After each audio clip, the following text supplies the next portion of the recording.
জ্বালানি পরিস্থিতি নিয়ে জানাতে চাই। রাজধানীর পেট্রোল পাম্পগুলোতে এখনও ক্রেতাদের দীর্ঘ লাইন, অনেক পাম্পে আবার ঝুলছে তালা। রাজধানীর পরিবাগ থেকে আমাদের সাথে যুক্ত হচ্ছেন সহকর্মী সানি মৃধা। সানি, ছুটির দিনে বিকেলের পর থেকে আমরা পাম্পগুলোতে দেখেছি ভিড় বেড়েছে এবং গ্রাহকরা তেল পাচ্ছে কিনা, কোনো পাম্প আপনি বন্ধ দেখেছেন কিনা, বর্তমানে আসলে কি তথ্য রয়েছে আপনার কাছে? স্বর্ণা, বিকেল থেকে ভিড় বাড়েনি, অর্থাৎ সকাল থেকে দীর্ঘ লাইন, সকাল থেকে ভিড় এবং একই চিত্র পুরোপুরি রাজধানীর যে কটি তেল পাম্পে আমি গিয়েছি বা দেখেছি সবগুলোতেই দুপুর থেকে একই রকম চিত্র, অর্থাৎ যে লাইনটি ছিল সেই দীর্ঘ লাইনই আছে।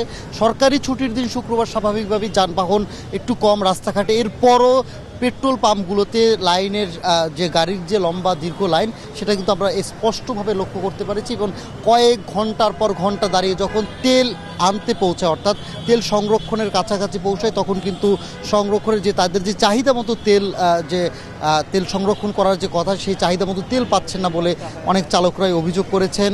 একই সাথে পেট্রোল পাম্পের যে কর্তৃপক্ষ রয়েছে বা এখানকার যারা কর্মকর্তা কর্মচারী রয়েছেন তারাও বেশ কিছু অভিযোগ করেছেন। তারা জানিয়েছেন যে ডিপোগুলোতে, সরকারি ডিপোগুলো থেকে তেল সংরক্ষণ করতে গেলে সেখানে পর্যাপ্ত পরিমাণে তেল অর্থাৎ পাচ্ছে না।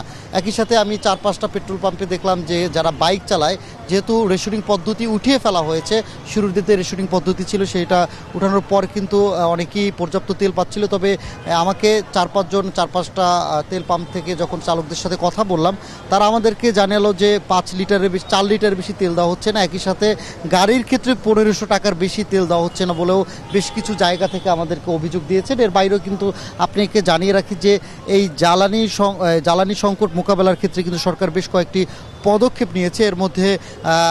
এরই মধ্যে কিন্তু আজকে থেকে যেই সিদ্ধান্ত কার্যকর হয়েছে, সন্ধ্যা 6টার মধ্যে মার্কেটগুলো বন্ধ করতে হবে। একই সাথে সরকারি বেসরকারি যে অফিসগুলো রয়েছে সেগুলো কিন্তু 9টা থেকে 3টে-4টার মধ্যে বন্ধ করতে হবে, ব্যাংকগুলো 3টার মধ্যে বন্ধ করতে হবে।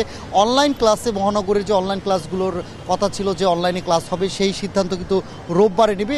তবে জ্বালানি বিদ্যুৎ মন্ত্রী তিনি জানিয়েছেন, আশ্বস্ত করেছেন যে জুন পর্যন্ত তেলের যে মজুদ তাতে করে কোনো প্রকার সংকটে পড়বে না বলে আশ্বস্ত করেছেন। তবে দেখা যাক আসলে তার যে আশ্বস্ত কতটা কার্যকরী ভূমিকা রাখা আগামীতে। স্বর্ণা, এই ছিল পরিবার থেকে তেলের সবশেষ খবর আমার কাছে। সরকারের নানাবিধ কার্যক্রমের পরেও কিন্তু তেলের যে লাইন সেটি রয়েছে, এমনটাই জানাচ্ছিলেন সহকর্মী সানি মৃধা।